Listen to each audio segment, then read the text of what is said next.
Chapter 6. The trial, Gall supposed it to be one, though it bore little resemblance legalistically to the elaborate trial techniques Gall had read of, had not lasted long. It was in its third day, yet already Gall could no longer stretch his memory back far enough to embrace its beginning. He himself had been but little pecked at. The heavy guns were trained on Dr. Selden himself. Harry Selden, however, sat there unperturbed. To Gall, he was the only spot of stability remaining in the world. The audience was small and drawn exclusively from among the barons of the empire.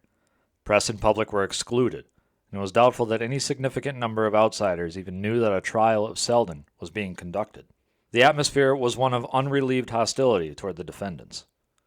5 of the Commission of Public Safety sat behind the raised desk.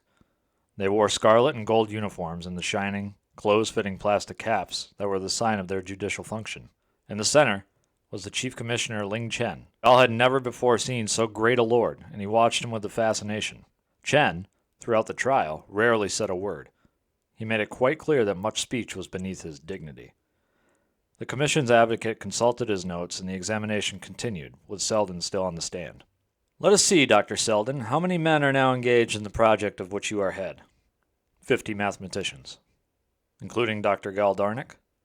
Dr. Dornick is the 51st. Oh, we have 51 then. Search your memory, Dr. Selden. Perhaps there are 52, or 53, or perhaps even more?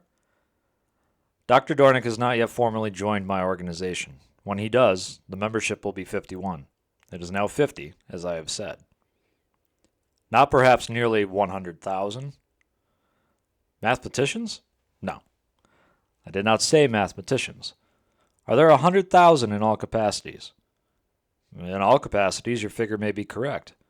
Maybe? I say it is. I say that the men in your project number 98,572. I believe you are counting the women and children. 98,572 individuals is the intent of my statement. There is no need to quibble. I accept the figures. Let us drop that for a moment, then, and take up another matter which we have already discussed at some length. Would you repeat, Dr. Selden, your thoughts concerning the future of Trantor? I have said, and I say again, that Trantor will lie in ruins within the next 3 centuries. You do not consider your statement a disloyal one? No, sir. Scientific truth is beyond loyalty and disloyalty. You are sure that your statement represents scientific truth? I am.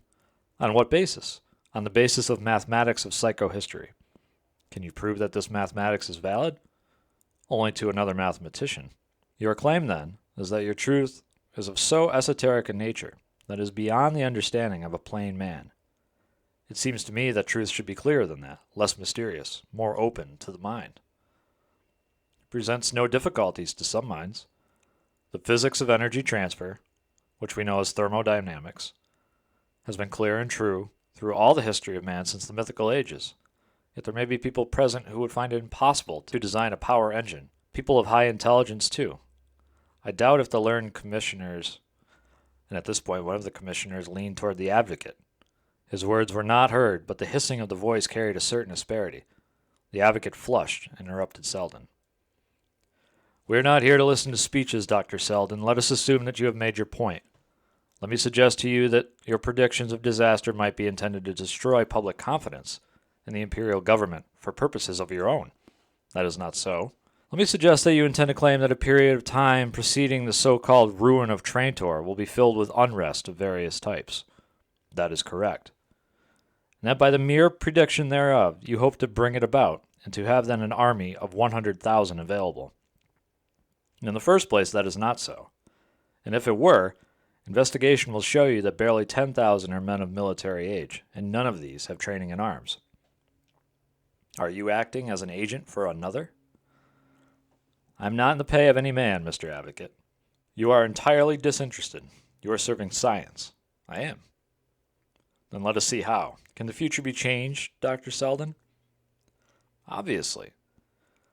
This courtroom may explode in the next few hours, or it may not.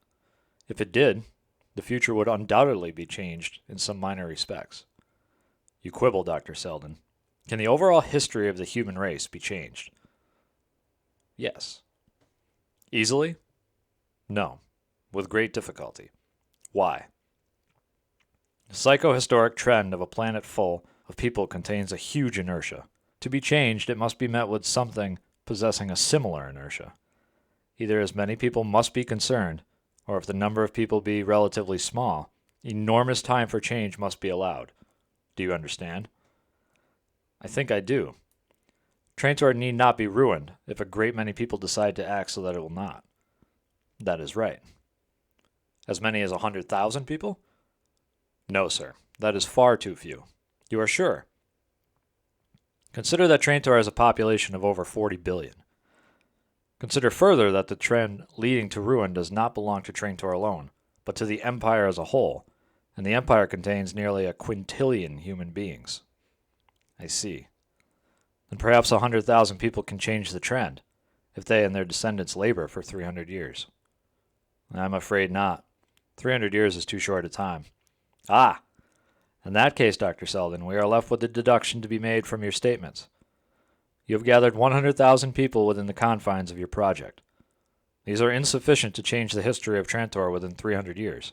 In other words, they cannot prevent the destruction of Trantor no matter what they do. You are unfortunately correct. And on the other hand, your 100,000 are intended for no illegal purpose. Exactly. In that case, Dr. Selden, now attend, sir, most carefully, for we want a considered answer. What is the purpose of your 100,000?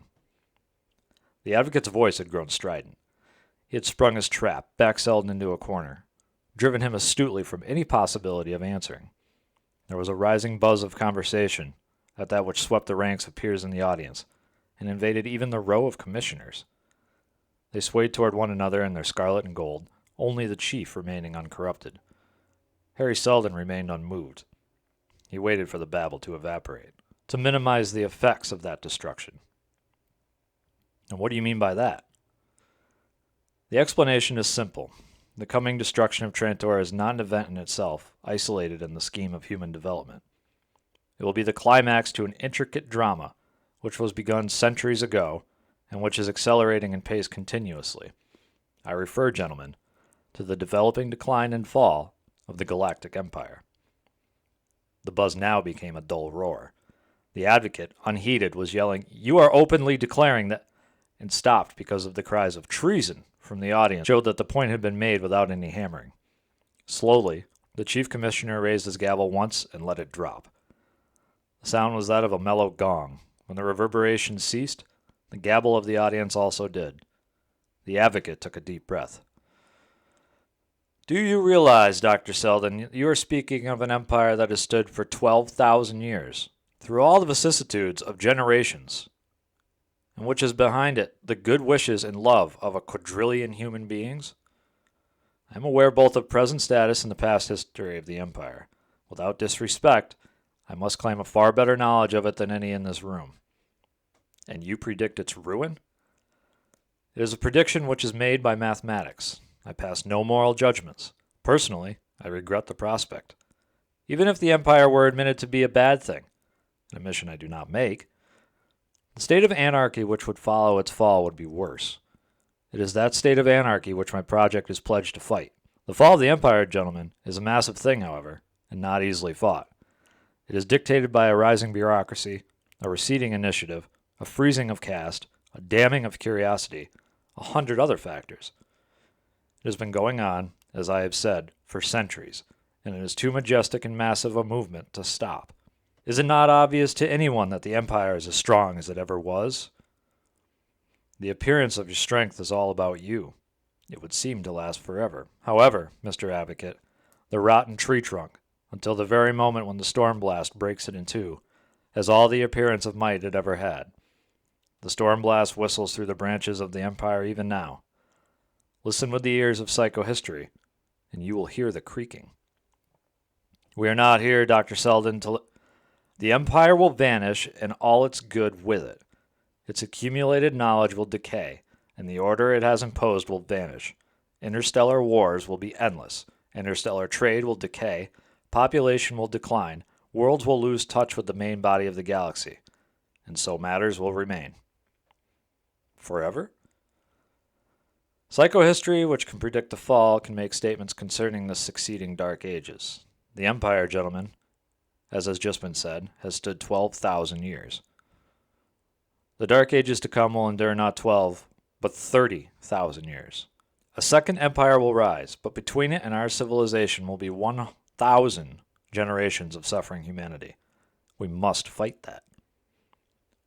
You contradict yourself. You said earlier that you could not prevent the destruction of Trantor, hence, presumably, the fall, the so-called fall of the Empire. I do not now say that we can prevent the fall, but it is not yet too late to shorten the interregnum which will follow. It is possible, gentlemen, to reduce the duration of anarchy to a single millennium, if my group is allowed to act now. We are at a delicate moment in history. The huge, onrushing mass of events must be deflected just a little. It cannot be much, but it may be enough to remove 29,000 years of misery from human history. How do you propose to do this? By saving the knowledge of the race. The sum of human knowing is beyond any one man, any 1,000 men. With the destruction of our social fabric, science will be broken into 1,000,000 pieces. Individuals will know much of exceedingly tiny facets of what there is to know. They will be helpless and useless by themselves. The bits of lore, meaningless, will not be passed on. They will be lost through the generations. But if we now prepare a giant summary of all knowledge, it will never be lost. Coming generations will build on it and will not have to rediscover it for themselves. 1 millennium will do the work of 30,000. All my project, my 30,000 men with their wives and children, all devoting themselves to the preparation of an Encyclopedia Galactica. They will not complete it in their lifetimes. I will not even live to see it fairly begun.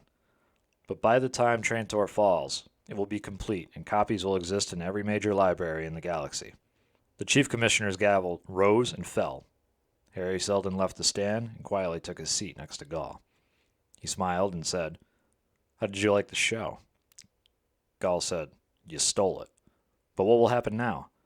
They'll adjourn the trial and try to come to a private agreement with me." "How do you know?"